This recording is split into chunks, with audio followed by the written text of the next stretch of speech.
Ladies and gentlemen, it is another episode in the epic series that is the RotoHackers Fantasy Football Podcast.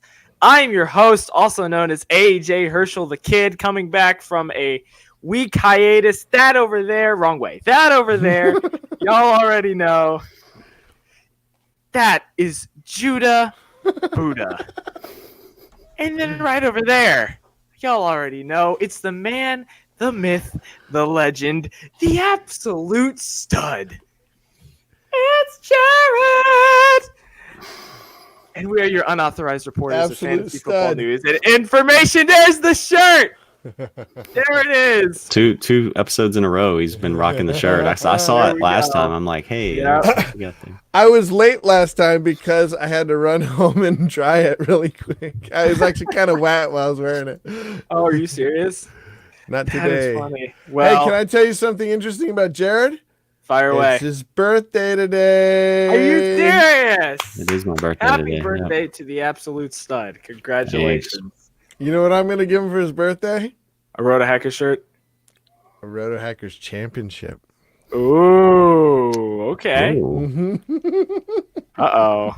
I don't know if I have any control over it, though. Well, you do have a control over a league, actually. Oh, boy. We should probably just play it out, though. Play it fair, though. Anyway. Anyway, y'all already know we're here at the RotoHackers Podcast. Oh, we got a And- kicker. Yeah, we got a ticker. I How logged did on. you figure that out? All right. I logged on to StreamYard and they said, "Hey, we had an update." So there we go. Very nice. So with that being said, we are updated here in the last week, which is the Fantasy Championship. So, gentlemen, how were your fantasy weeks last week? Did y'all make any championships? Tell me y'all did. Come on. Jared and I are in the championship together. There we Against each other go. In one of our leagues. That's an all Hackers final. Oh, nice. I was pretty convinced that was the only finals I was going to be in. I had resigned myself to I had already cried my eyes out. Oof. And no, I didn't cry. But I was really worried. Michael And- Thomas was killing you. Michael Thomas, and I could have been in 4 other championships, but Wow. Michael Thomas went off. Off. Like they were all PPR. Like the only one I survived was where it was not PPR Wow. That's rough. because he had like 8 catches, didn't he? I think 12. 12 12? catches, right? Yeah. Yeah, I mean, he's just like a lock for like 22 plus points every week. Oh, yeah. It's So insane. he even beat your Lamar. So you got 2 in. Yeah. He even beat your Lamar teams. He beat all my Lamar teams. Wow. Oh well, no, he didn't beat the one with you and then the one against Aaron. Yeah. I don't know if the other I got into 3, so I can't remember the other ones of Lamar, but I couldn't believe it, man. Yeah. How about you, Jared? Well, I went 7-6. I went 7 Okay. and 6, and I Okay. won my 250 league, so that was important. Nice. And I got into our league, our championship with Judah. Nice. So that was important. I really won like the ones that I was most emotionally invested in. Me too. Me but too. like I should have been at least 9-4. I lost 2 leagues on that garbage score by Cooper Kupp at the end of the Cowboys Rams game. And I thought it was over, and because I had a comfortable lead. And so it wasn't just Kupp too, like both those opponents, they had him and Gurley, and then one of them also had Higbee. And so on that last drive, they were just racking up points. Michael Bennett had 2 offsides penalties that kept it going. And then so I lost one of those leagues by less than a point and another by less than 2 points. Yeah. So yeah, and then I lost another league by less than 3 points. So I should have been like at minimum 9-4, and I went 7-6. So Yeah. Yeah. That's good though. That's really good. Well, How about you, AJ? I'm frustrated. It's almost poetic how last week I squeaked by 3 points in a quarterfinal, and this week I lost by 3 points in a semifinal because Julian Edelman put up 2.9 points for me, and that killed me. Was that Insidious 6 or no? No, the Superior 6. No, that was the one you invited me to. The auto-drafted team that I got took to third place, and then That's the Steve Sandridge. That's the Steve Sandridge one.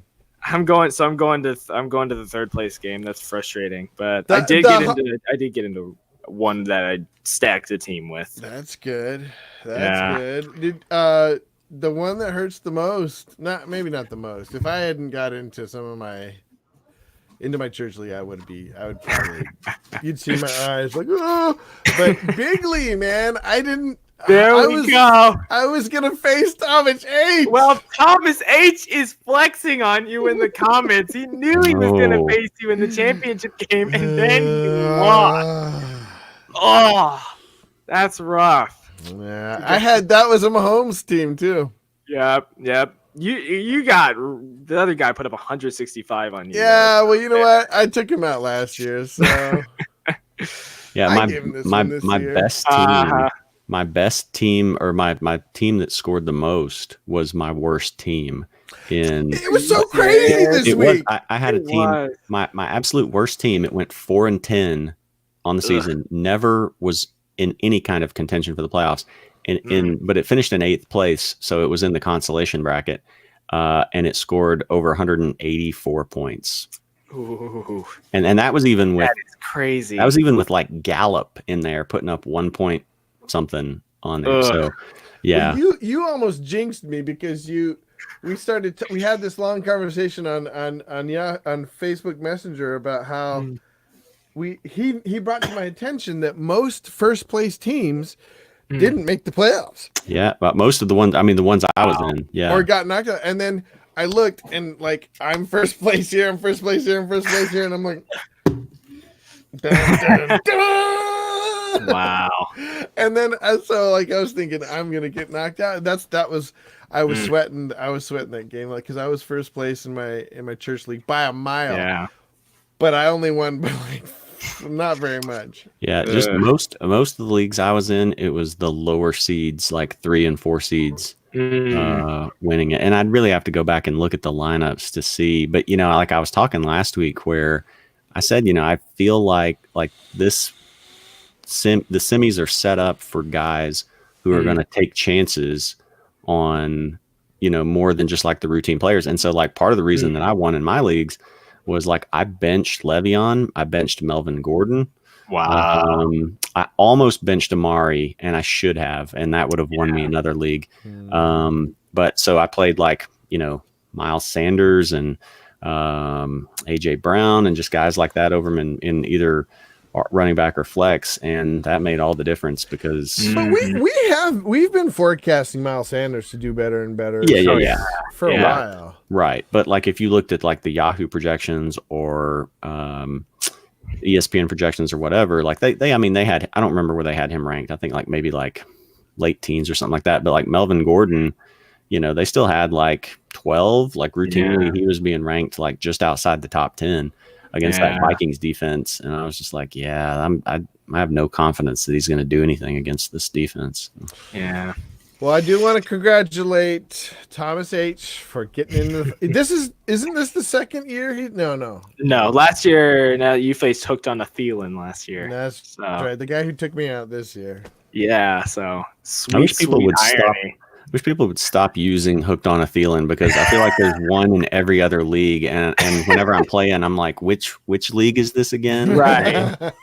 It's funny because he actually traded Thielen like 4 weeks into the season, but I made him a logo of Star-Lord and Adam Thielen right next to each other. So he's like, I can't change this anymore. I can't change it. Well, good thing he traded away Thielen. Oh yeah.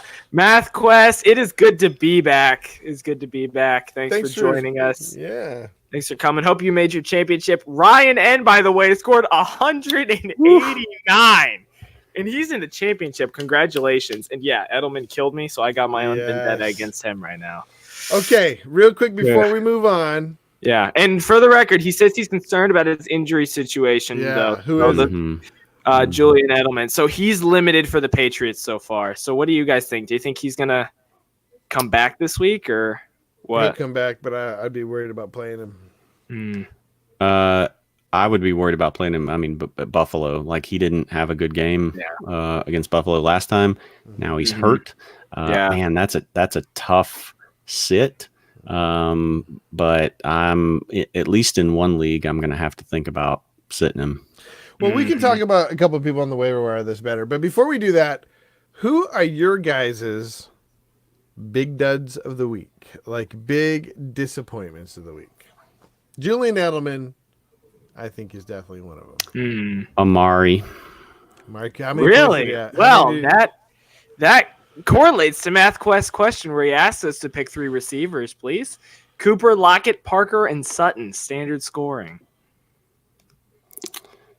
You gotta go Parker. There he is. Now that is an abundance of That's just a wealth. That's a great wide receivers. Because you could have gotten Parker and Sutton off waivers too. So I think you probably go Parker and Lockett, right? Well, he said pick 3. So Parker, Lockett, and then Cooper v. Sutton. Who you got? I actually would go back to Amari this week because it's Philadelphia. Yeah. It's Philadelphia's secondary. Look at what Darius Slayton did to him. Yeah. Pick 3. So never mind. It's 3, not 2. Sorry.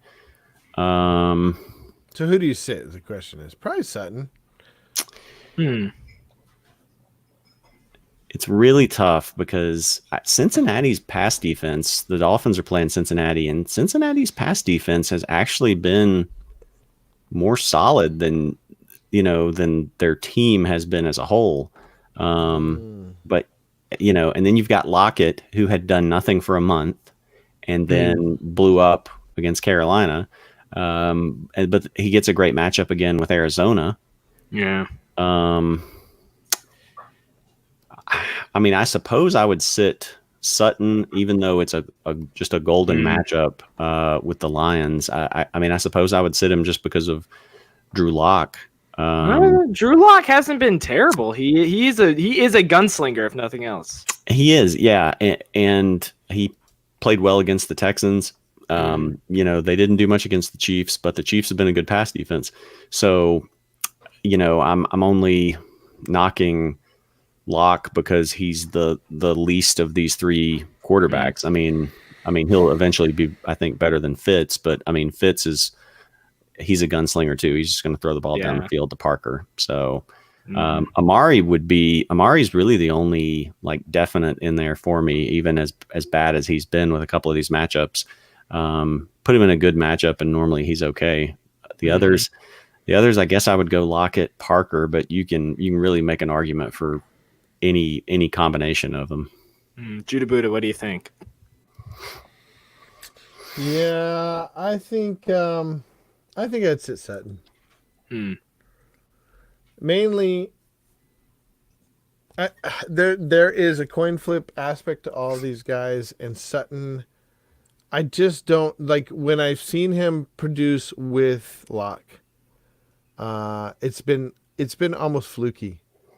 It's been fluky. That first game, or that game he had the 2 touchdowns or whatever. It felt fluky, and ever since it's just felt like. So I mean, maybe it does it again, but I think you can't really. I mean, you can flip a coin for if you feel good about one of these particular players, if you feel good about Sutton, go with Sutton. If you have a feeling about Sutton, go with Sutton. You don't have another chance. This is it for the season, So go with your gut. But my gut says sit Sutton.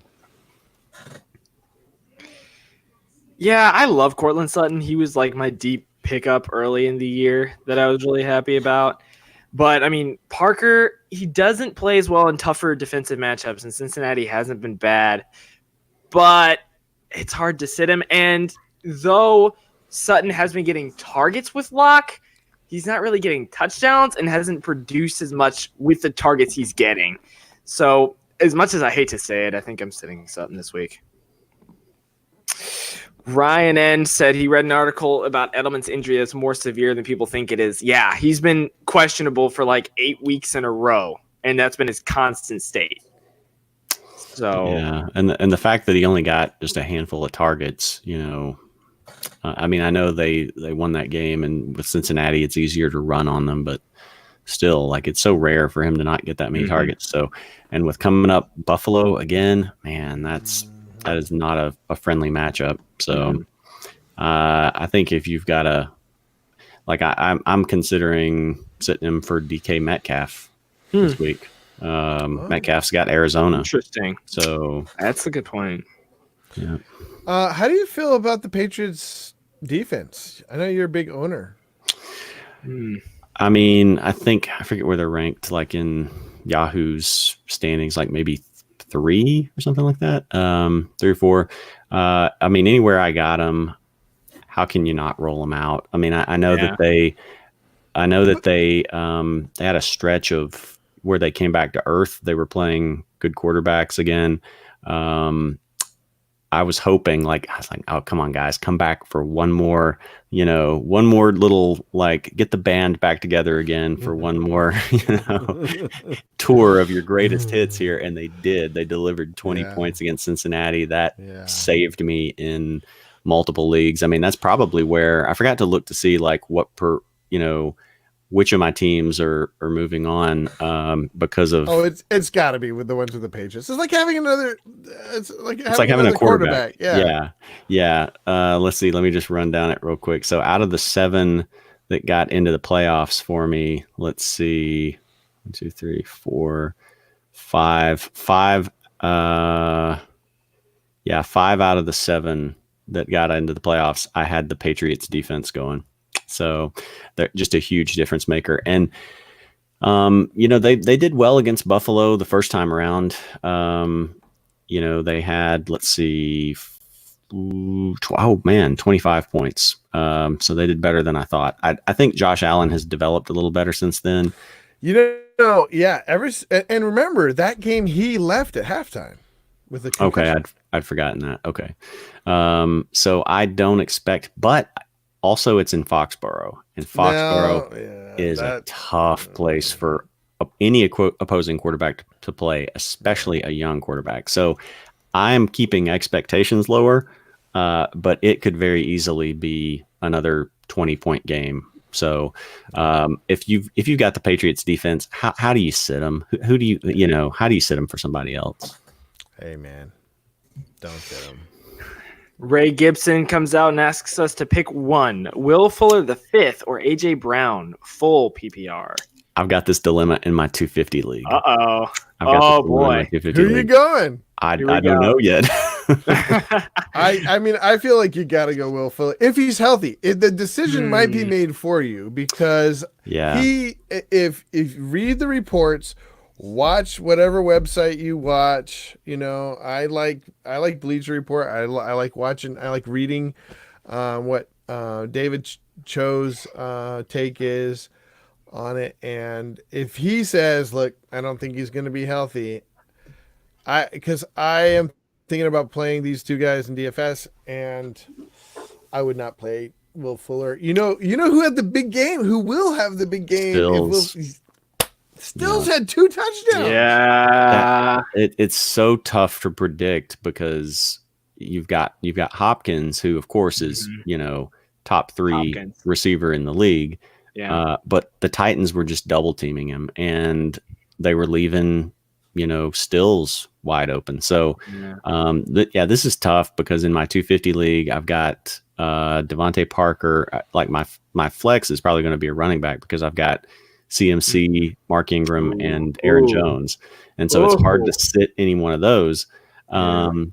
But then my wide receivers, I've got Parker, and then I've got AJ Brown, I've got Will Fuller, and then I may, if I put in a waiver claim for Rashad Perryman. So I might even, be tempted to play him. Perryman? Yeah. We're gonna get to that. Yeah. Well, we got to talk about waiver wires. It's complicated, I think, this week. Well, so I think this one's actually easier for me because I've owned Will Fuller a couple times, and there's just too many people for me in the Texans offense. Because when you look at the Titans, I mean, who else do they have?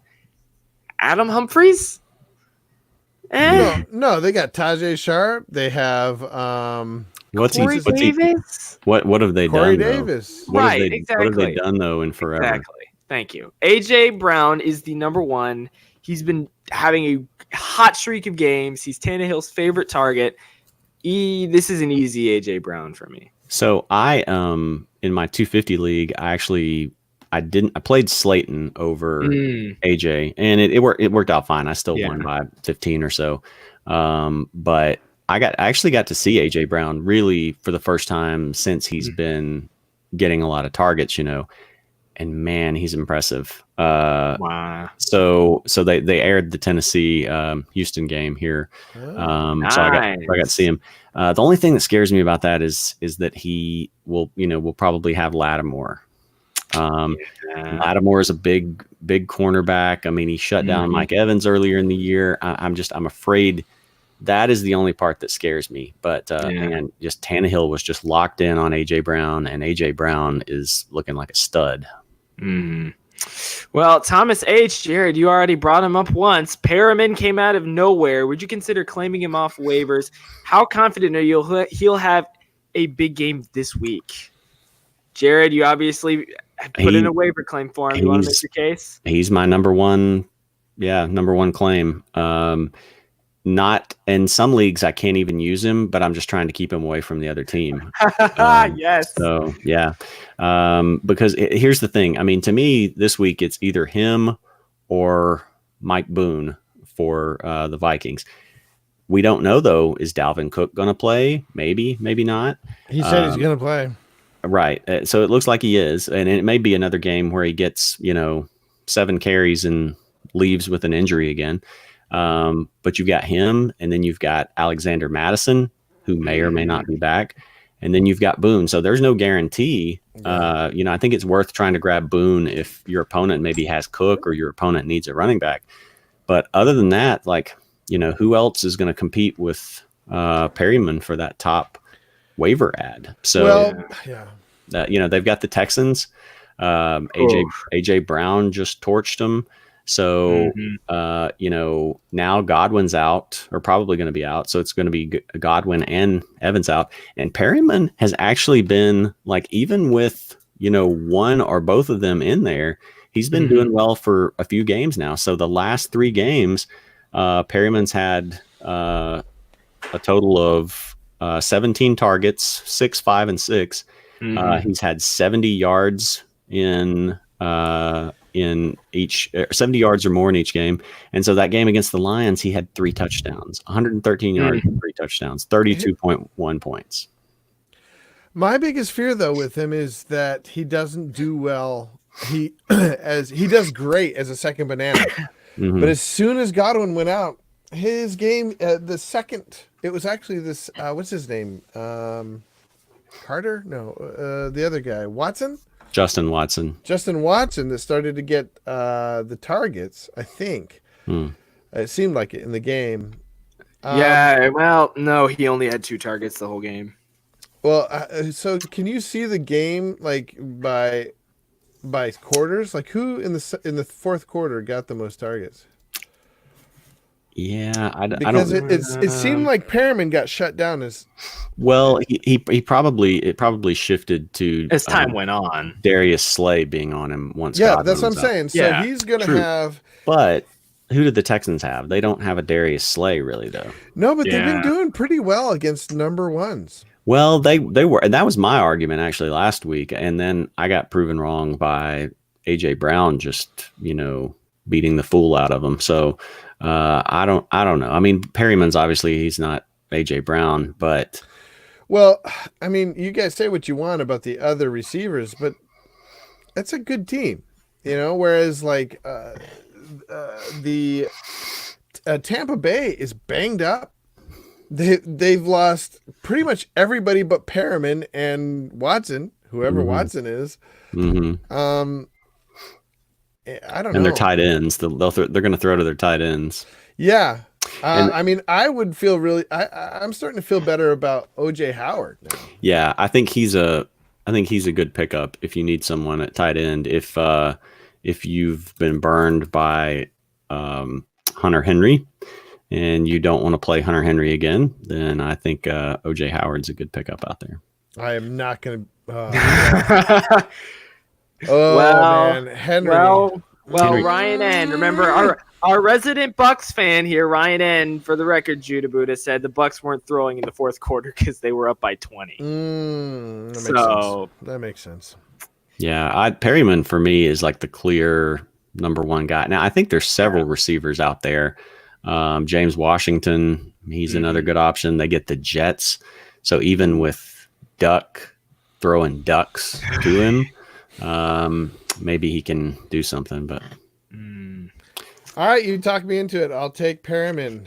Except you can't get him in our league because that one guy. Oh yeah, that's right. That dude even got Justin Watson in our league. Like he just cleaned out the waiver wire. There's a guy in our league that's in the consolation bracket. Yeah. When I woke up last Wednesday morning, I guess it was, and the entire most recent it was all him just adding people. Like he had dropped his kicker, his defense. He looked like he was just doing it just to be like a jerk, just to play spoiler. I didn't care. I didn't have anybody that I wanted, but I was like, man, you just cleaned out the whole waiver wire. It was weird though. I mean, it was Perriman. So I mean, he looked smart this week, but last week I was like, well, I don't think so. He pulled out a touchdown the week before last week too. I know, but there were other people on the waiver wire that I thought were better. He left Slayton. He left, he left Shepard. No, maybe not Shepard. Shepard was good.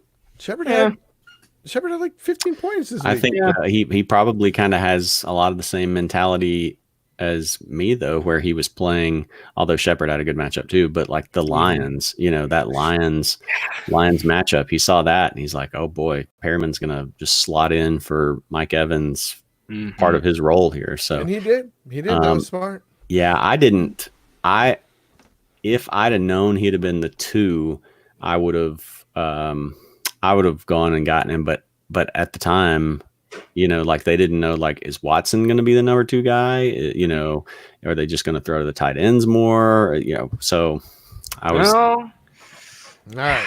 That's tough. Well, remember, keep in mind, Ryan and our resident Bucks fan, Jameson's got to throw 400 yards to somebody. That's right. But usually it's to the other team. No, he throws for 550, that's right, 400s to his own team, and another 150s to the other team on pick sixes. That's true. Hey, I'm the one who said from the beginning, Jameis can throw 3 picks and still have a great game. Mm-hmm. Well, great probably isn't the way to put it. He'll still give you 25 points. He'll still give you 25 points. That's great. That's really good. I wouldn't say great. That's great. 25 points? 25 points, that's really good. I'd say that's a really good to great starter depending on who it is. We'll see. But anyway, Eric Courier stashed AJ Green and overpaid for AB in multiple leagues. Look, Eric, I know that you're saying we're going to laugh at you. I'm not going to, even though I didn't pick up Antonio Brown. Hey, Evan Ingram's in my IR spot, okay? Look, it's okay. It happens. Antonio Brown, AJ Green was really burned a lot of people I know this year. If they want to laugh at you, they can, but I won't. No, I was just having a conversation with Judah about this, I think yesterday, where I had picked up AJ Green and just stashed him in my R spot last week. Just last week, because they had talked about the possibility that he might come back for the last 2 games. And I thought, that's reasonable. He's a free agent. If his ankle's healthy, maybe you get out there and show teams, look, there's nothing to worry about. I'm just going to, because playing the Dolphins secondary would be like a Pro Bowl game. So they're not going to tackle and you're just going to score touchdowns.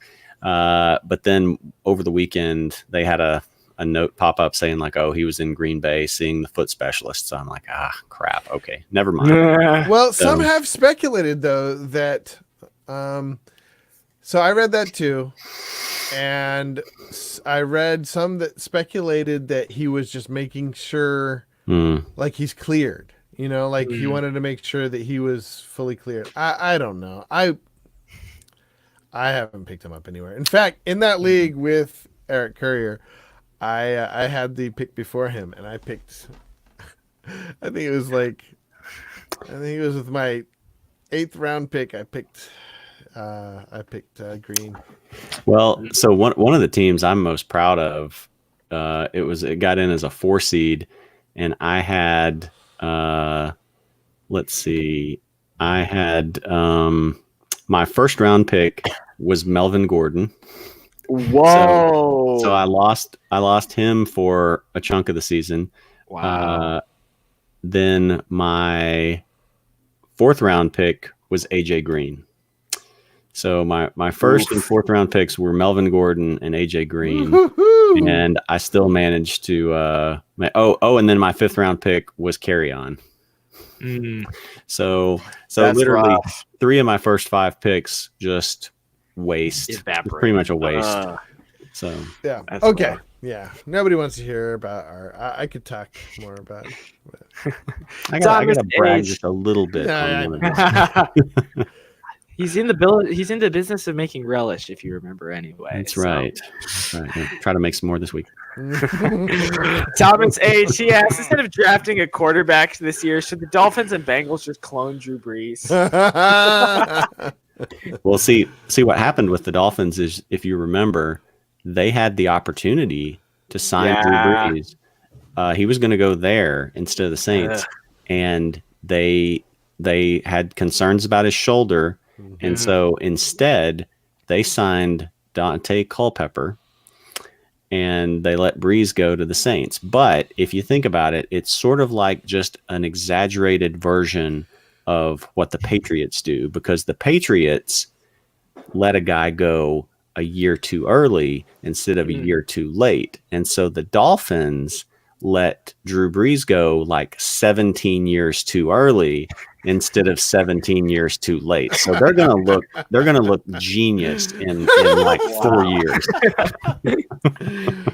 See, I'm just waiting for Brian Flores to call Zach Taylor, and he's just gonna pick up the thing and just go, "We need Drew Brees back. We need to clone him. Execute Order 66." And you're just gonna see a row of Drew Brees clones just walk out of Hard Rock Stadium. Or it could just be like it could be like the Mandalorian, It's like you just sub out Baby Yoda for like Baby Drew Brees in there, Yeah. See, they did that. They did what's it called Bleacher Report did that with the Cardinals and had Kyler Murray as Baby Yoda instead. Yeah, I saw that. That was funny. I was amazed. Like, this is the second year in a row that Drew Brees just has this like huge game where it's just all about him, and he's super humble. He's super humble. I love him. Top but 10 it's just, quarterback. it's like the second time that he makes history and blows out the other team. I'm like, how does this happen? Yeah, man. One of the biggest locks in the world is if you've got Drew Brees at home in the Superdome in prime time with a record on the line. You are just guaranteed 4 touchdowns right there. Wow. Unfortunately, like, I don't know that there's any more records to break. So there's all kinds of stuff he can do. He's taken most of them. He broke one accidentally. Yeah. Thomas H. Playing Michael Thomas on the other side, though. Yeah, exactly. Thomas H says about that Josh Gordon explosion we've all been waiting for. Yeah, that was rough. Yeah, I feel for him. Who saw that coming? You did. No, I didn't. But I think everybody sort of did. You're just always expecting it. Yeah. We were just hopeful. I think we were just hopeful. Yeah, that was rough. Math Quest asked for advice on the Dalvin Cook situation. Should he start one of his handcuffs if he sits? Is he able to play? If he's able to play, should he start him with a chance of him re-aggravating the injury? This isn't it. This is a tough one. So David Cho says that he did not re-aggravate his injury. He said from the tape, it looks like it was a separate and different injury. Oh, great. And Okay, that's great. Well, and that it was minor, and that the coaches freaked out and kept him out just to be safe. Okay. And that seems to be bearing out in the sense that he looks like he's going to play. So it couldn't have been too bad. But I don't know, man. I am like just so gun shy at this point. I mean, even if he plays, are we just gonna get like a 10-pointer out of him? You know, are we looking at? I don't. That's a tough situation. Can I tell you that I think Boone? I think we discussed this at the beginning of the year. Yeah, I think Boone is one of the best players on their team. One of the best running backs on their team. I think he's better than Madison, and I think we saw that last week. Like he just has a nose for the end zone. If Dalvin Cook does not play, I think Boone's going to smash. Mike Boone. Well, you wonder though, like, you know, if it ends up being like if Madison is the one who sits again, and then Boone goes into that Madison role and still has a good game, in spite of you know, because like it's the Packers' run defense. Yeah. So. It's a tough spot. I only have Dalvin Cook in one league. I've also have Chris Carson and Marlon Mack. So I'm starting them at running back, and I guess I'll flex Dalvin because I don't have a ton of other options. The matchup's just too good. I mean, other than getting maybe the Redskins or the Panthers, you know, there's nobody, or maybe the team they just played, the Chargers, if he could have stayed in that game and not lost me a semifinal game. But me too. I'm with you. Yeah. But I mean, this is it's an easy top 5 matchup, if not a top 3 matchup. So I think if they say he's going to play and he's expected to get a regular workload, unless you just happen to have 3 other studs that you can throw in there, I think you got to go with him. Would you play Boone in the flex if Madison is definitely ruled out? Probably not. I mean, if it sounds like that Madison's going to get, or I'm sorry, that Cook's going to get a regular workload, I mean, you're really trying to like forecast, you know, like your psychic powers there into what's going to happen. I think the Packers will probably keep that game competitive. So it would be hard for me to play him unless it sounded like there was going to be a split of the touches. AJ, what do you think? Man. See, the thing with Mike Boone is that it's hard to reject the fact that he ran for 2 touchdowns last week, and that's what's hanging on to me.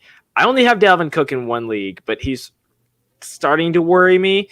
So what I would do with Cook is I would see what happens. I would maybe, if you've got a spot on your roster, I would say pick up Boone probably if you've got a spot for him, and then see on Saturday what Cook's progress is. If he still looks banged up, maybe start Boone. But if Cook's fully cleared, fully healthy, go Cook. That's what I got. If who's healthy? If Cook's fully healthy, go ahead and start Cook. If he's 100%. If they fully medically clear him, go with him. Easy. He also says he has Drake and Mostert on his bench. And speaking of Drake, Thomas H. did not see the 4-touchdown game coming. I don't think any of us did. No. I didn't. No, I benched him. I had him in one league. I benched him, but it was one where I got blown out. I got blown out in 2. And even if I'd had him in there, I would have still lost. So, but yeah, I did not see 4 touchdowns come. Who did I have? Yeah, I don't remember. But anyway. So what do you think about Mostert, though? Because like he was supposed to be the big number 1. He got 10-ish, depending on what league you're in. It was still a committee. If you watch the game, yeah, his touches declined from the weeks before. They ended up getting Coleman. I think they wanted to give Coleman, revenge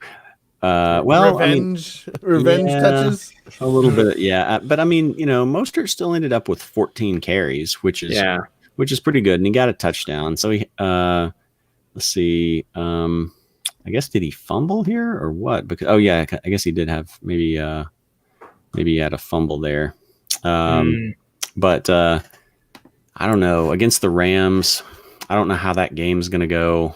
I'm a little more leery of, even though like you can run all over the Rams still. But yeah, I don't know. Mostert would probably be my last resort out of those, out of that group. So you would go Drake over Mostert then? Yeah, I would. I think you can run on Seattle. You can run on Seattle. So, hey, so can I read you really quick what Pro Football Doc says? He says, David Cho, he says, Dalvin Cook left Sunday's game against the Chargers with a shoulder issue. This is not the same shoulder that suffered you've got to be kidding me. The SC joint injury. And this guy watches the tape, like closely. It's his left shoulder that held him out, but the score could have played a role in that. And I think, because I heard him talking about this, he thinks it's also the coaches being nervous. I did not see a clear injury by video, which is a good thing. I believe he will play in week 16, but always be caution of a potential re-aggravation. Yeah, especially with Dalvin Cook, because he just has an injury history, like going back to college too. Yeah, that's when I really get worried, because you can have injuries in the NFL, but if you've got an injury history dating back to college, that's when I start getting really concerned, because then I know you have his a really injury history goes with his legs, though. But still, that makes me even more worried, because that makes me think either A, he either is very injury prone, or B, he's just had bad offensive lines all his life. And it isn't the offensive line problem. I mean, to me, if you've had leg injury problems, and by leg injuries, part of it's joints too. He's torn an ACL and everything. And then you start like having shoulder problems too, like both shoulders. Like it sort of, I guess, makes me feel a little better for this one game. And then it makes me feel worse about you in the long term, because some of those guys just have those bodies that they can't hold up to the punishment. It's not toughness, it's just the stuff that they're made of is not, the same consistency as some of the, athletes who are able to stay healthier. So yeah, I don't know what his long-term future is going to be like, but I guess this is better for this one game. We'll have to see on Saturday. I would actually play Boone in the flex. I would do it. I'd play him over Mostert. I'd play him over Kenyon Drake. Yeah. All right. Ryan N says he's got DK Metcalf, Slayton, Julian Edelman, and Brashad Perryman, and he's got to choose two. Is he nuts for thinking that he's sitting Edelman? Nope. No, not at all. No, I think you could very easily justify going Metcalf Perryman. Yeah. I mean, it would kill me to sit Julian Edelman. I would, but this is kind of a must-win game for the Patriots, right? If they lose it, they lose home field advantage. Not necessarily, because if the Chiefs lose too, then they're fine. Yeah. Wait, no, couldn't they possibly lose home field advantage to the Bills? Oh yeah, then no, because they beaten the Bills, right? Oh, okay, yeah. Okay. So no, as long as if Chiefs lose, they get home field advantage no matter what. Yeah. Yeah. Basically, like the only way the Bills could leapfrog the Patriots would be if the Patriots lose to both them and the Dolphins in these final two weeks. Oh. Yeah. Well, that's not unheard of. It's not. Yeah, the Miami Miracle. Yeah. Part 2. But I mean, I don't know. I think it's just with Edelman banged up and it being a tough matchup. I mean, he can gut it out. I wouldn't worry that much about the injury if it was just the injury alone. But he didn't play well against the Bills the first time. So who do you think's the next man up for that team? There's no clear two. I mean, it's Sanu, it's Myers, it's Harry. Good pickup. Is Sanu how owned is Sanu? I mean, but based on what he's done so far, he hasn't even really been like a clear number 2. I don't think he's probably owned. He's 51% owned. So he might be out there on the waiver wire. Interesting. So I think that might be a good pickup. Here's the crazy thing with Sanu. Listen to his last.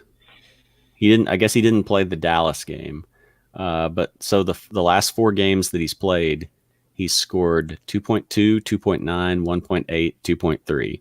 He's had 4 yards, 14 yards, 13 yards, 13 yards. Oof. It's been pretty consistent. If nothing else. He has been consistent. Yes. I mean, I guess technically number 2, I mean, if we're going by statistical analysis, it would have to be N'Keal Harry just because he's been getting the most between all of them. But saying that isn't much because everyone else except Edelman's only been getting 4 targets a game. Dorsett's been demoted out of even 3 wide receiver sets. So yeah, I definitely think N'Keal Harry. But see, that's a different position. N'Keal Harry is going to play the X more. He'll play out wide for it. But Sanu would slot in the slot if Edelman sits. If Edelman probably, yeah. I mean, this is all theoretical because it's not like like the Bucks where okay, Evans going down, the guy who's probably going to produce the most is Godwin. It's not like the easy, you've got step 1, you got step 2. The Patriots, it's just everyone else under Edelman is just a mishmash. I mean, theoretically, it should be Sanu, but it could be Carey.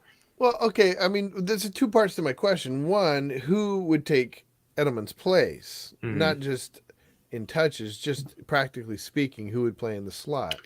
I think it'd be Sanu.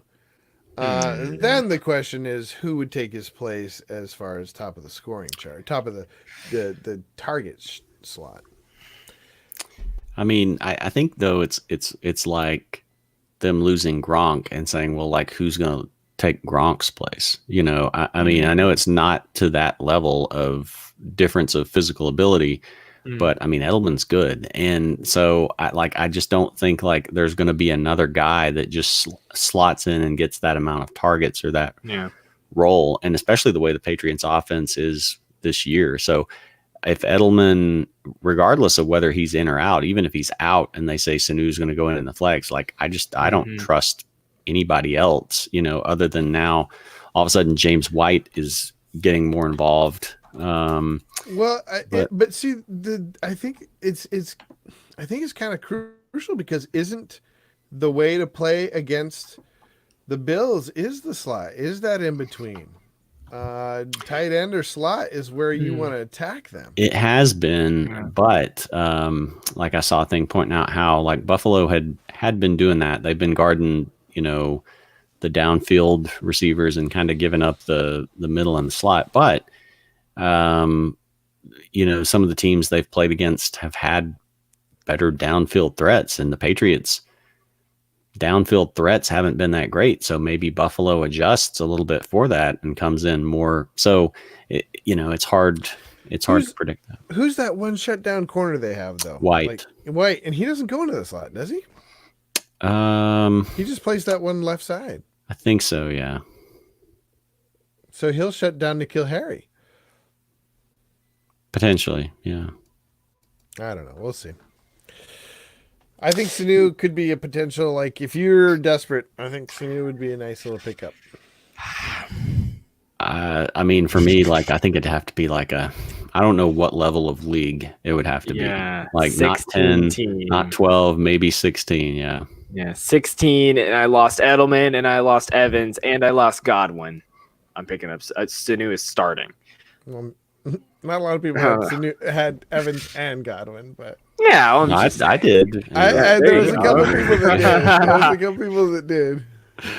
That was a fun little ride. Remember, I drafted him for that one guy. I drafted both of them. Oh yeah, He lost both of them.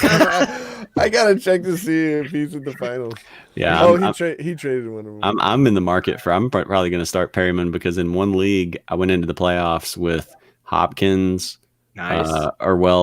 I guess the week before the playoffs, I had Hopkins, Evans, Godwin, and Ridley. And so Ooh. Ridley, Evans, Godwin just went down, just wiped out 3/4 of my receiving core, my elite receiving core right there. That's rough. Yeah. Gordon Hackman. Sorry, go ahead. I had Chark and Evans. Oh, that hurts too. But I'm still in the final, so we'll see. There you go. Gordon Hackman asked, should he leave A.J. Brown in against New Orleans or put Crowder back in? Well, last time we told you to sit Crowder. Yeah, I heard that. Yeah, sorry about that. So what do you guys think? Are you going to double down on Crowder now or what? So who They're playing are the Pittsburgh. Jets playing? The Ravens. Pittsburgh. Pittsburgh. Yeah, the Ravens last week. That's still another. That's not a great matchup. But Well, but the way to get Pittsburgh is Slot receiver. yeah. I'd leave Crowder in. I don't know. It's kind of like, do you want to go? I think Crowder would be a safe. Well, it's not PPR. I know his league. It's that league I'm talking about. He is in my league, and that's standard. So you don't want to go. You can't rely on points per reception. So you're just going for touchdowns. You might want to go AJ Brown for the upside touchdowns. yeah, well, and if you look at what happened in the game Monday night, I mean, which the Colts offense didn't do anything, period. But especially with the run, they just didn't get anything going. Don't get me started on Marlon Mack, please. Please don't. All those people who wouldn't trade Marlon Mack to me. Like, thank you. I traded him in every. Well, no, I still have him in one league, but I traded him in almost every league. Oh no! I did trade him in every league. I picked him up when he got hurt. Someone waived him, and I picked him up in one league. But I saw this matchup with the Saints coming, and I'm like, nope, I don't want any part of that in the semifinals, and I got rid of him. So. That was wise. So if the same thing happens again. Maybe they slow down Derrick Henry, and then Tannehill's got to keep throwing again. So, man, A.J. Brown did look good. He did look good against Houston Sunday. 13 targets. 13, count them. Go ahead. Sorry. No, you go first. I was just going to say he almost looked Michael Thomas-like at times, like where he was just running these short little, routes and then just – going up and catching the ball, and it wasn't like. I mean, I know he's gotten a lot of points this season from. He's more powerful deep than balls. Thomas. Like he could have if he doesn't have Drew Brees thrown to him, but if he had Drew Brees thrown to him, okay. No. In defense of Ryan Tannehill, who has been putting up MVP-like numbers, he took the Titans from a mess of a 2-5 team and transformed them in wins. Wait, I can't remember. Yeah, they lost this week. Okay, so 6-2, 6-1 at the time of last week. He has revolutionized the Titans. Derrick Henry, and AJ Brown are one of the scariest trios in the league. Tannehill is a game changer for the Titans. And I'm not going to take that away from him. And if they're starting the season like that, I mean, just looking at some of the games they lost, they got shut out by Denver. I mean, they lost to Indianapolis earlier, lost to the Jaguars. I think they could be leading the division at this point if Tannehill's starting. That's how much I think Tannehill has revolutionized the Titans. So, if they had won that game, they would have been in first place in the division. Yeah.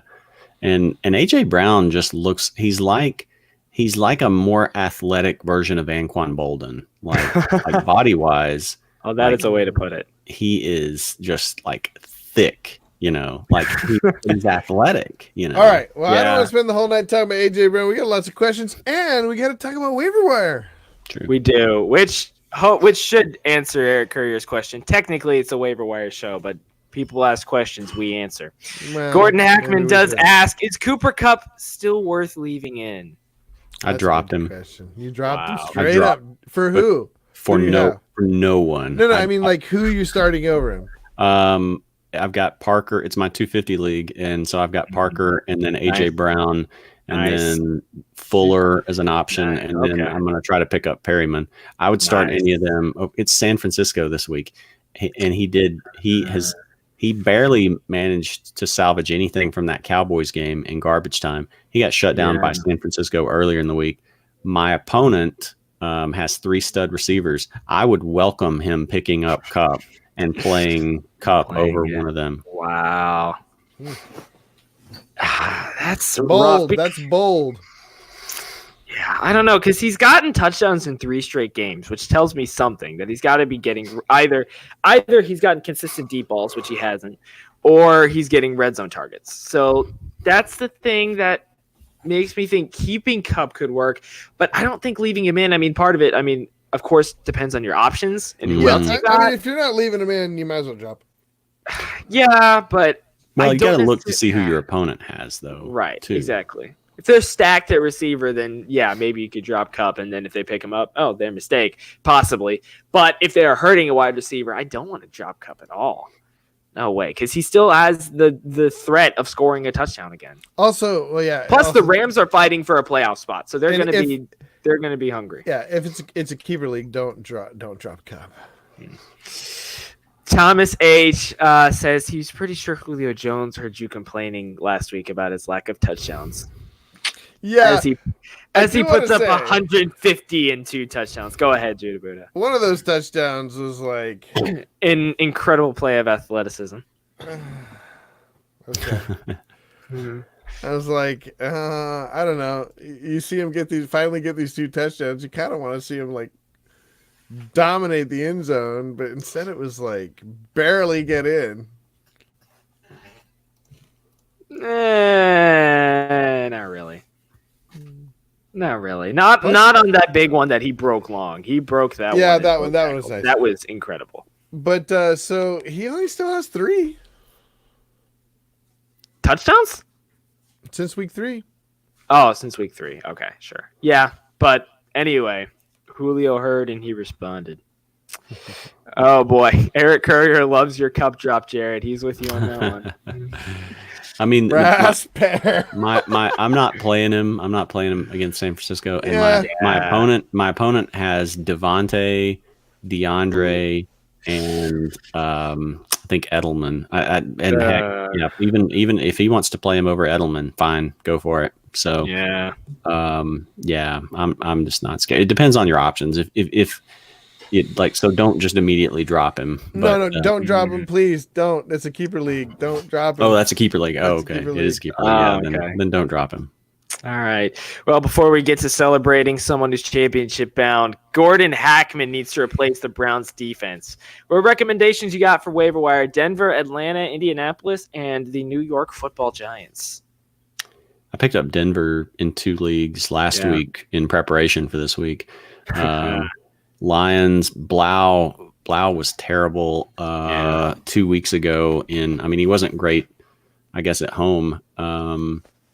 Let's see, who'd you say you picked up? Denver? Yeah. I'm looking hard at Indy, man. Yeah, that's another good option because Will Grier is starting. He's a gunslinger too. Yeah, that could be interception city there. But I mean, you look at Detroit. So let's see what Tampa did. I mean, Tampa had 15 fantasy points against them this week, and then the week before they had Minnesota and they had 13 against them. And Tampa might be a good pickup too. Blau's on the road, so I like Denver, and Denver's been doing well.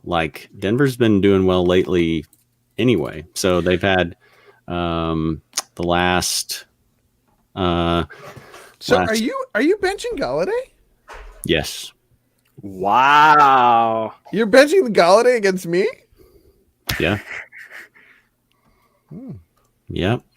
In Denver, and the score that he got, I guess 2 weeks ago, was like last minute, and Minnesota's pass defense is not that great, but yeah, I'm gonna go DeAndre, scoring McLaurin, and that's right. I did see you put scoring McLaurin in there. Yeah, I picked him up. He's got the Giants. Yeah, and I told you guys, the more the more him and his old teammate play together, the better they get.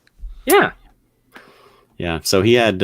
You guys were like, Haskins will never be good. Oh, Haskins. No. I'll still say no. I don't like Haskins. I didn't say that. But I mean, he finally managed to connect with him, and so McLaurin's had touchdowns each of the last 2 weeks. It's the Giants. I think McLaurin's going to go off this week. I hope. Here, let me ask you a question. If Scorer McLaurin goes off this week, timeout. Can we officially decide on a nickname? Is it Scary Terry or Scorer McLaurin? Nobody calls him Scary Terry. It's Scary Terry. No, some of the analysts do call him Scary Terry. No, yeah, but analysts are stupid. Thank you. It's Scorer McLaurin. Aren't we the fantasy football and don't we give fantasy football analysis? We're the RotoHackers. Underground information, dude. We don't go with old what's his name? The analyst from ESPN. I don't know. Moving on. Anyway, okay.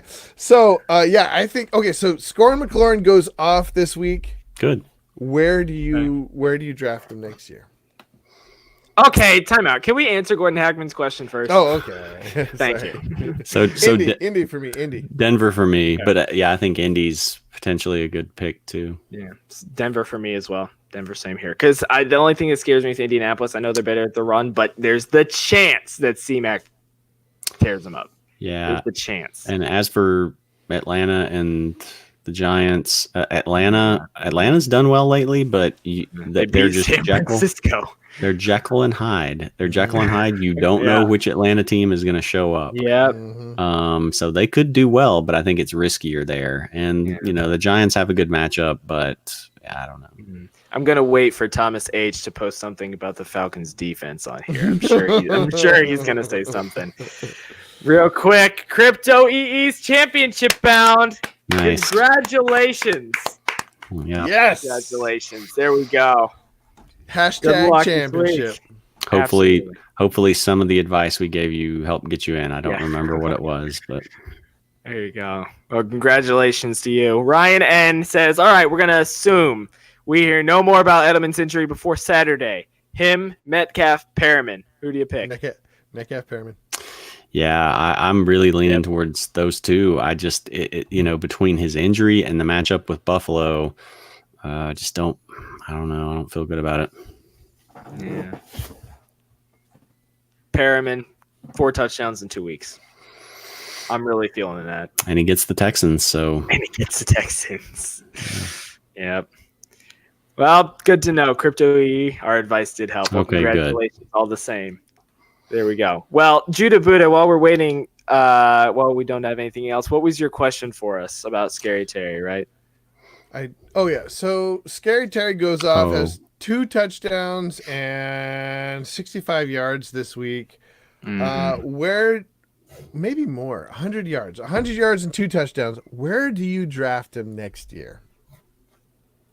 He and assuming they don't go anywhere with their quarterback situation. I mean, it's probably still going to be Haskins, Yeah. I mean, they could do something, but assuming they don't do anything about it, do you draft him in the second round? Oh, no. No. Wait, how many teams are in this league? Is this a 2-keeper league where are we talking 10 teams? Is it a standard 10-team league? Oh man, I think what is this? He would be worth a high pick for me. Well, listen, but what's how many teams? 10 teams? No, 12 teams. 10 12 standard. teams. Okay, 10 teams. 10 teams to me is like, I'd rather not play that, but okay. Nah, for me, I'm thinking I haven't done my rankings yet for next year. I've got to emotionally recover from this year before I can think about next year. Just off the top of my head, I'm thinking like late 4th or 5th. Okay, that's more reasonable. Yeah, I'd go 5th round because I'd want to get top wide receiver and top running back in round 1 and 2. Hopefully, get a great caliber tight end in round 3, And then 4, 4, and 5, probably running back, wide receiver, something like that. Because I'd want to definitely stock up on running backs. So, yeah, 5th round, I'd take him 5th. Mid-5th round pick. Now, A.J. Brown, I might. Yeah. 3rd round. Really?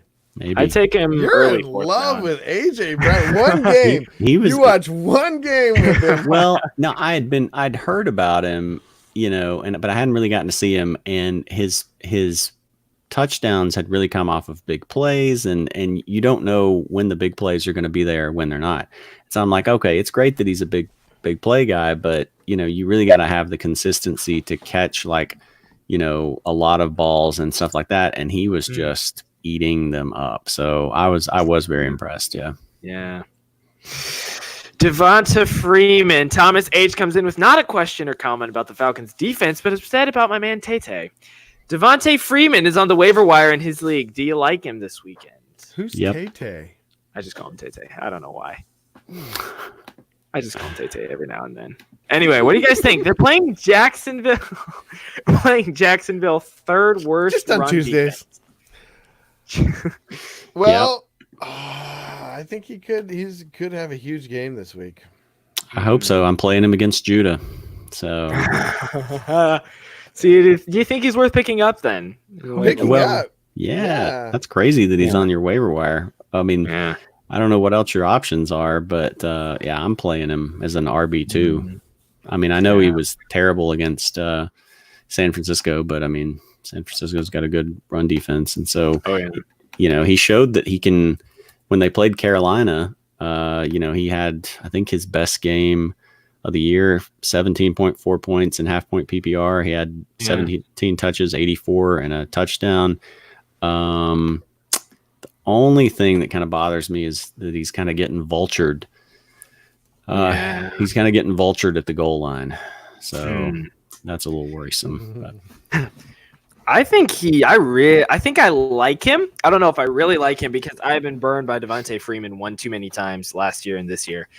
But I do think he's definitely worth a pickup, depending on who else you got. Could be worth a start as well in the flex spot.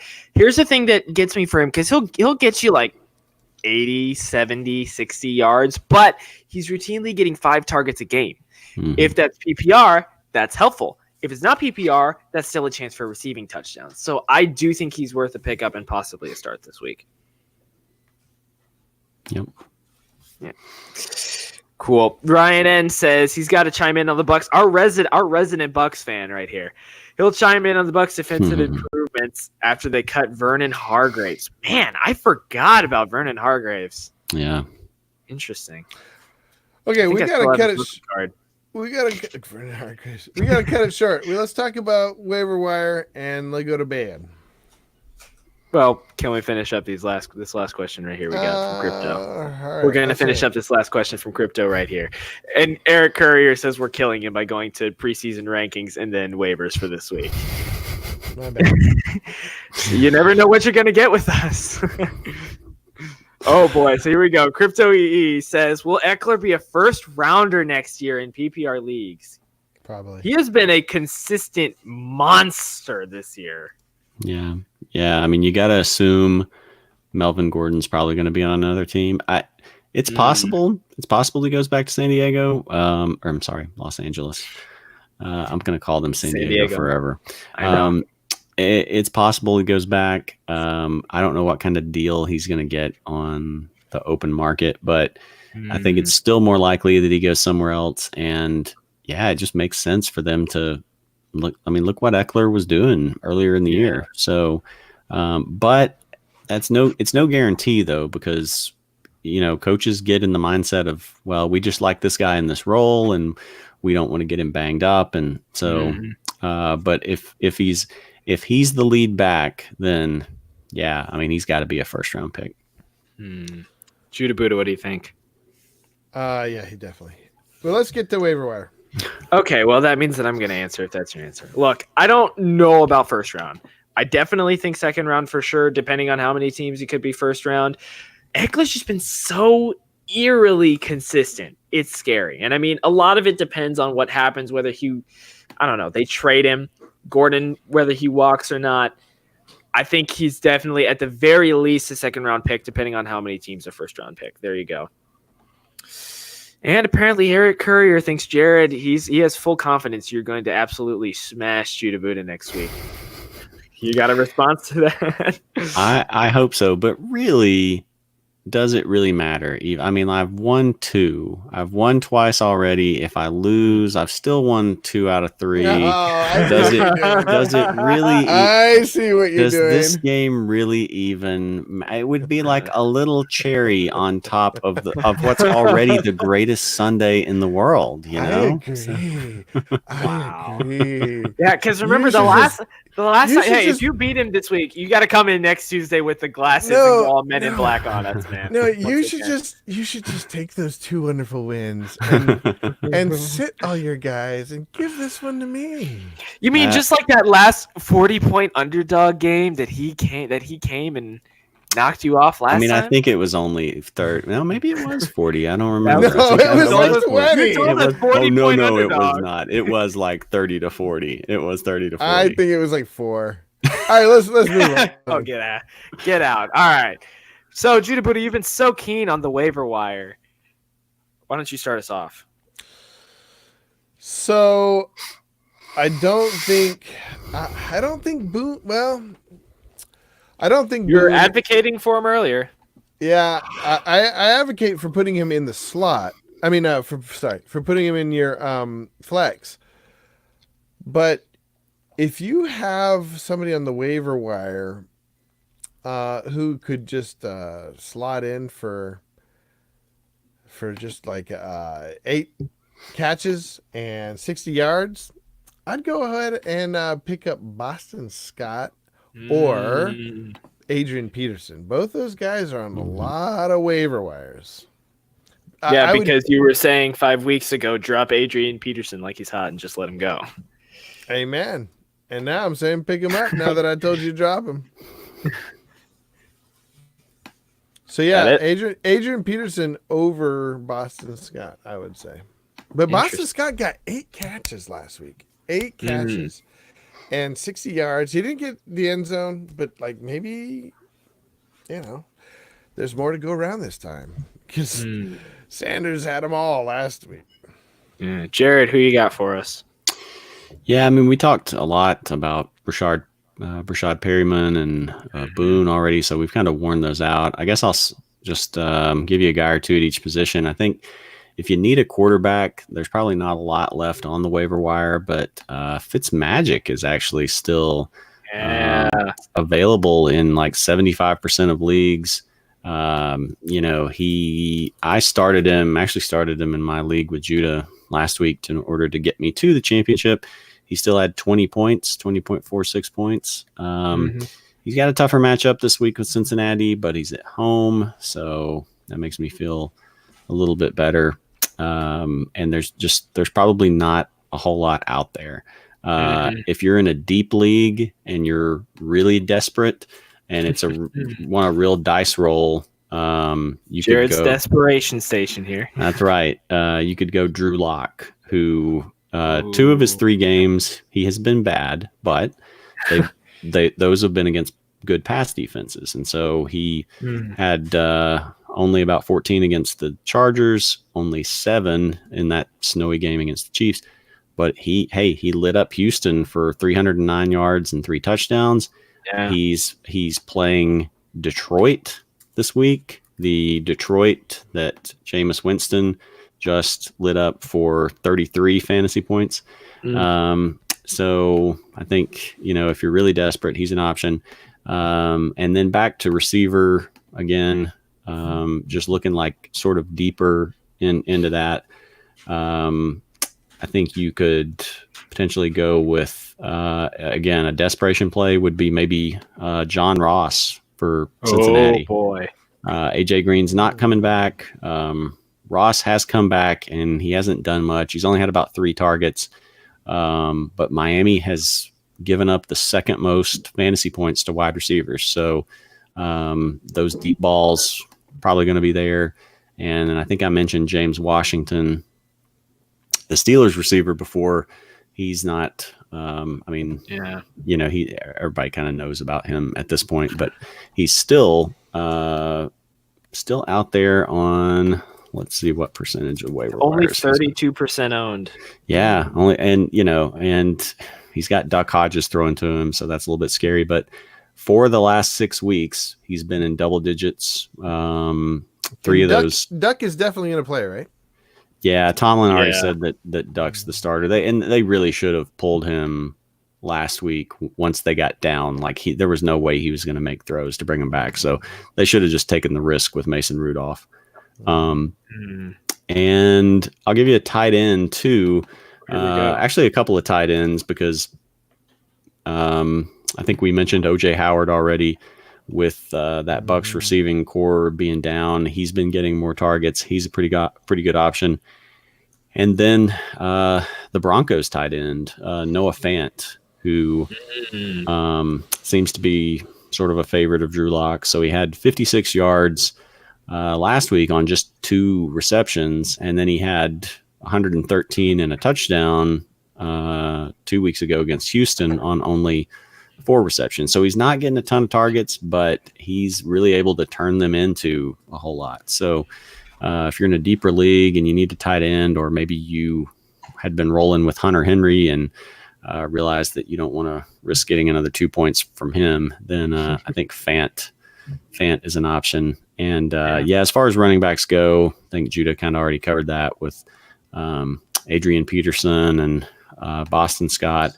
And if he's still out there, or maybe even if you have him stashed on your bench, like Patrick Laird, the Dolphins running back, he's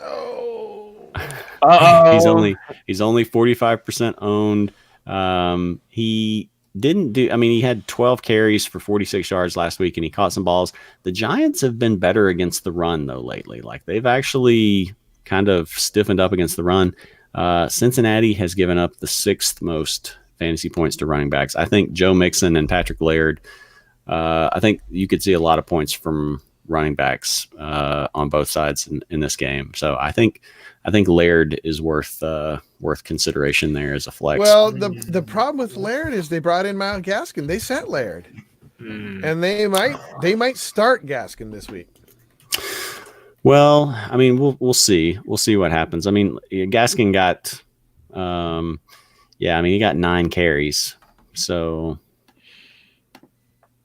I think we'll get something in terms of clarification probably before the end of the week. And I mean, I don't know, because the Dolphins have not been very forthright about that kind of stuff. Like they set who's the guy ahead of that terrible guy ahead of Balaj? Yeah, they sat Balaj without really giving much hoorah about indication. Yeah, it's a risk. I need to go back and see like how those touches were split up. If Gaskin, just kind of replaced him late in the game or what. But Well, before I get on and give my waiver wire picks real quick, 710 was eliminated. No. I'm sorry. Thanks for coming by to say hello. Yeah, 710. I feel you, man. Means I was eliminated in 10 of my leagues. Oh, that's rough. No. That's rough. 12 of my leagues. I forgot about the 2 that I was eliminated 2 weeks ago. So yeah, 710. Sorry about that. We feel for you, man. Trust me, all of us probably feel your pain in some play, in some league. At some point. Yeah. And Math Quest, this is not the last week of us doing live stream. There's a high possibility I might be the only person here on Saturday. But anyway, next Tuesday, we might still do it, depending, because I know some people still go to week 17. I don't know if any of y'all do, but we will be giving away our awards for the fantasy season on who we thought was the best player, the annual RotoHackers Awards that Judahbuddha forgot we did. But anyway. Yeah, I just liked watching his expression there. I didn't even know about this. This is my first year doing it, and I was less surprised by what you just said than Judah was. I forgot we did that. Yeah, we did that. I didn't even know about it. I'm like, yeah, that sounds reasonable. Judah's like, what? It's So we'll just be giving you came up with that idea last year. So we'll be giving out some fantasy awards. And real quick, I'll give my waiver wire pickups. The guys covered most of them. Brashad Perryman, obviously number one. If you are thinking desperate at wide receiver, and you better be desperate, Perryman better be gone, Shepard better be gone, Washington better be gone, and then you can get Zach Pascal. Because if these people are just hawks on the waiver wire, he's playing a terrible pass defense, first of all. And, I mean, he's getting decent targets. So you better be very, very desperate if you're picking up Zach Pascal. But here's my number one pickup for the week. Jason Sanders, the kicker for the Miami Dolphins. Yeah. That's my number one pickup. How did he do last week, though? Because I picked him up. I think I lost. I think he ended up with 30.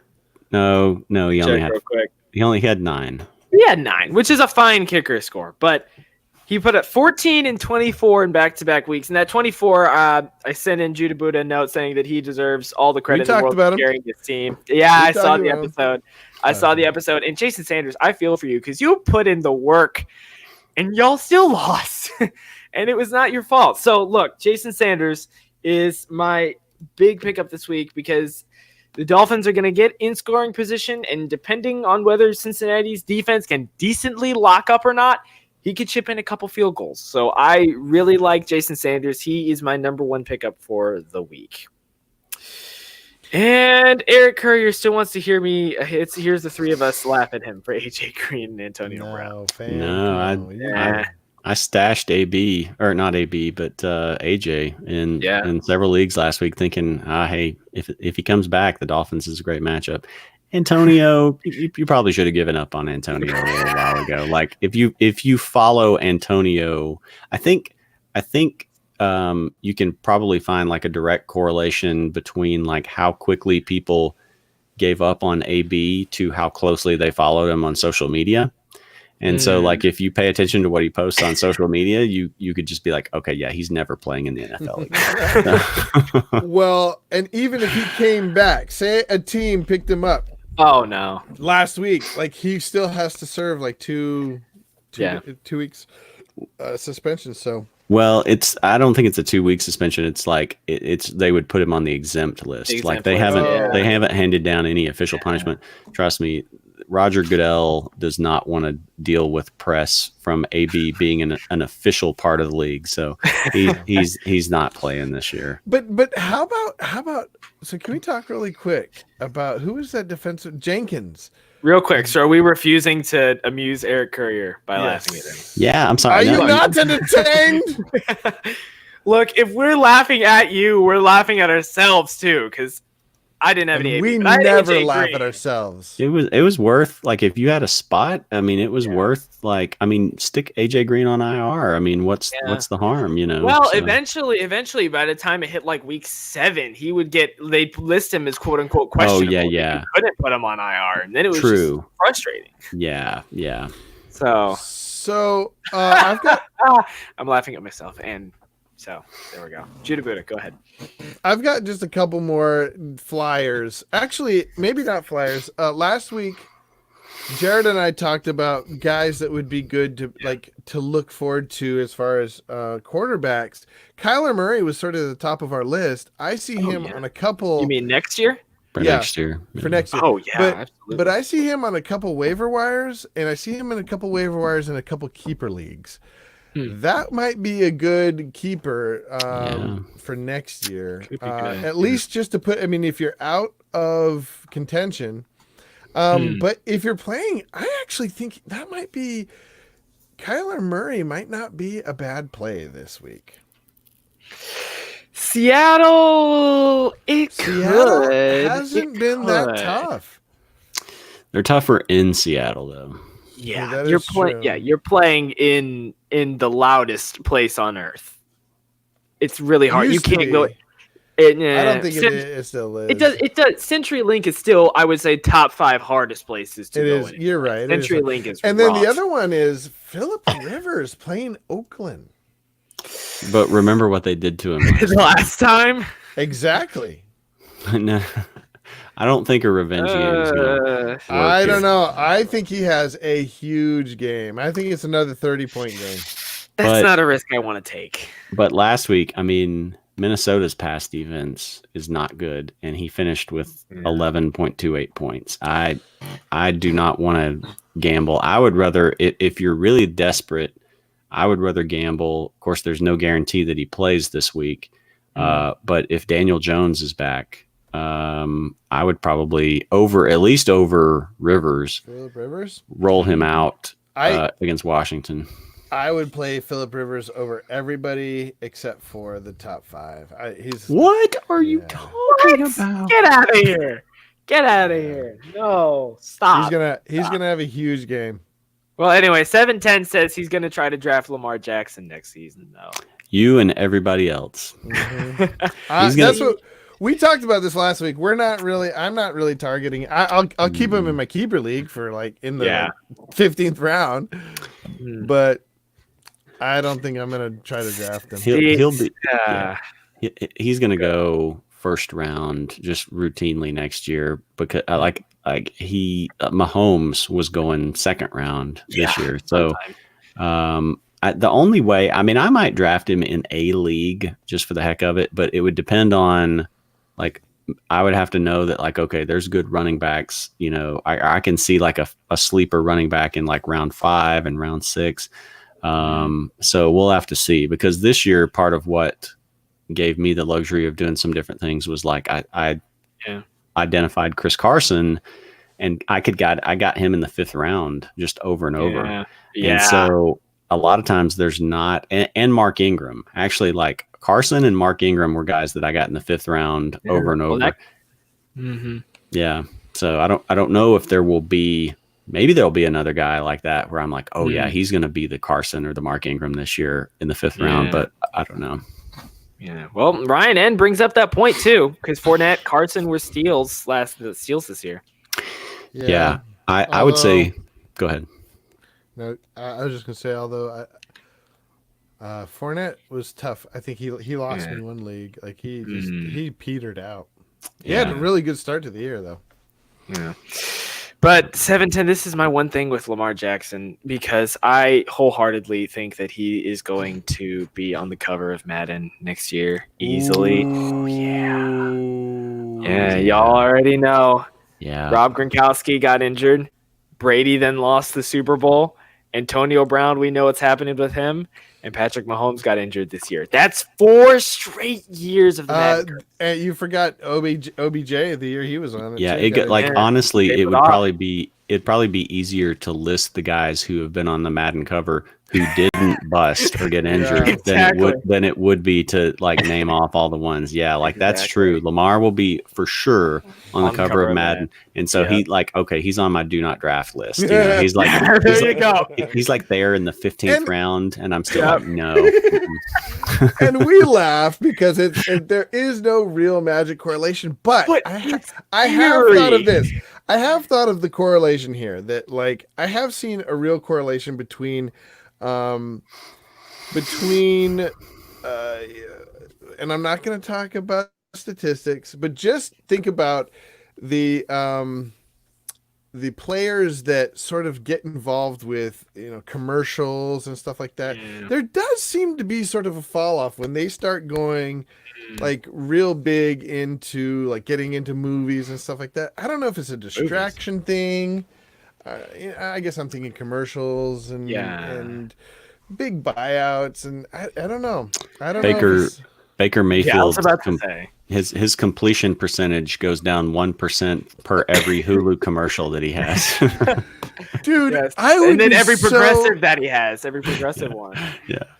It's so funny. You see him in so many commercials, and you're just like, oh. I can't count the number of times I have heard Colin Cowherd make the joke that he has more commercials than wins this season. Yeah. I cannot count. It is he's got way more. But I mean, to his credit, hey, get those endorsement no commercials. Yeah, get those endorsement. Fame does not last. Right. Well, you can.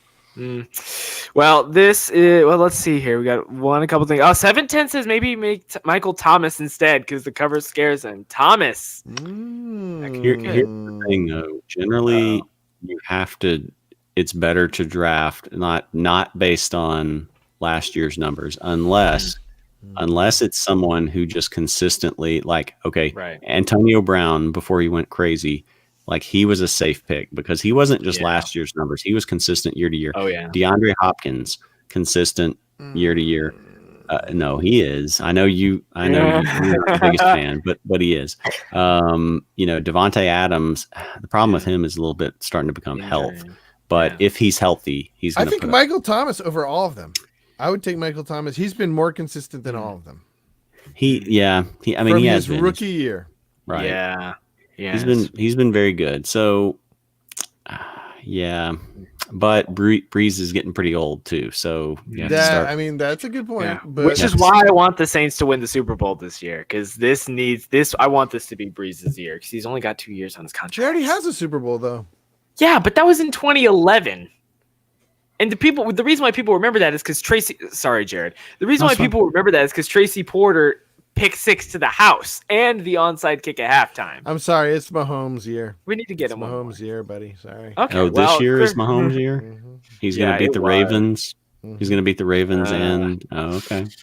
Okay. Well, Crypto E says AJ Brown will be on the cover, which is why he's going to dominate. Maybe.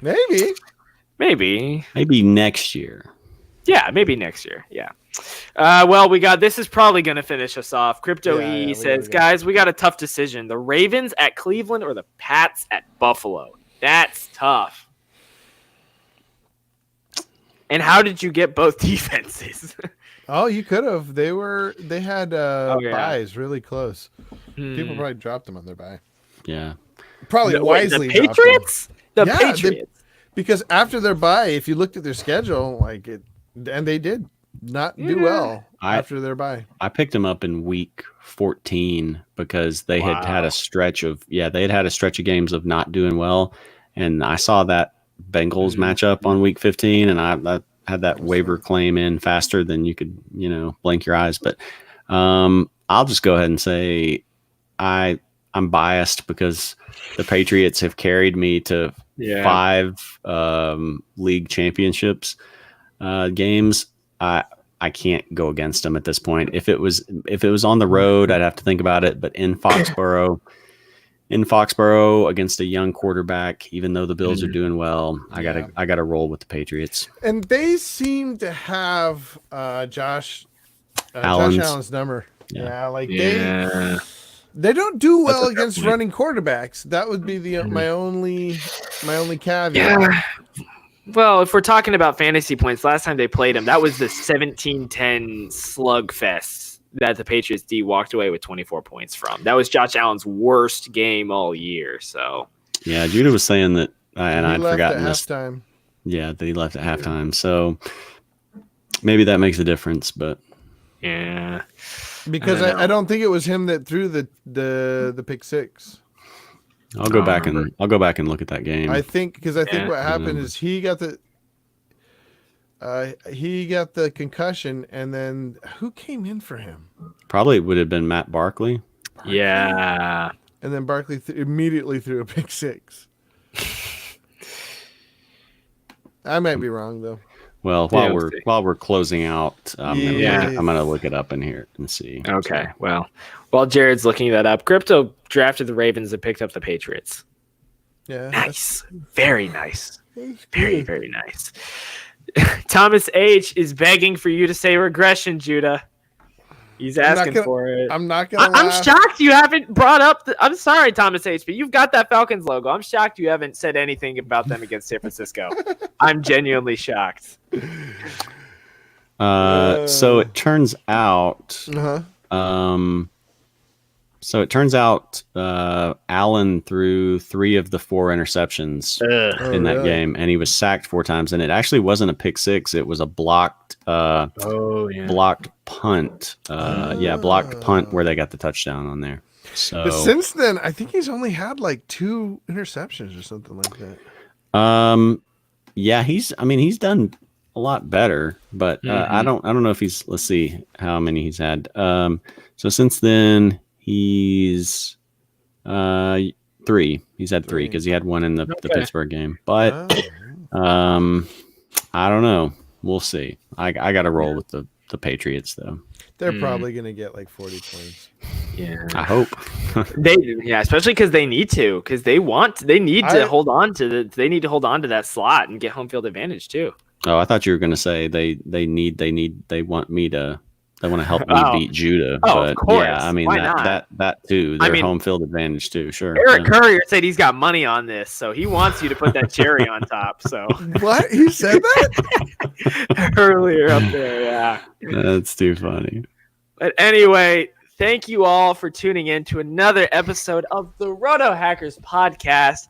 I've been your host, also known as AJ Herschel, the kid. That over there, y'all already know. It's Judahbuddha.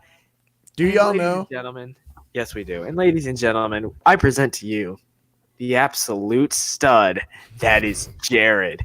We will, or probably me, I will at least see you on Saturday, where we'll be talking about stardom sit-ins for the championship week. Congratulations to all of you who made it to the championship. By the way, Thomas H. said he's not excited about Falcon wins now because they're losing draft position. That's a good point. Yeah, like, what happened to tanking? It's like everybody at the beginning of the year was tanking. You want to be competitive. They want to keep Quinn. And Matt Ryan was just talking about wanting to play for Quinn and keep Quinn. And so I joked about this. I'm like, they're gonna end up like giving Quinn like a 5-year extension or something like that.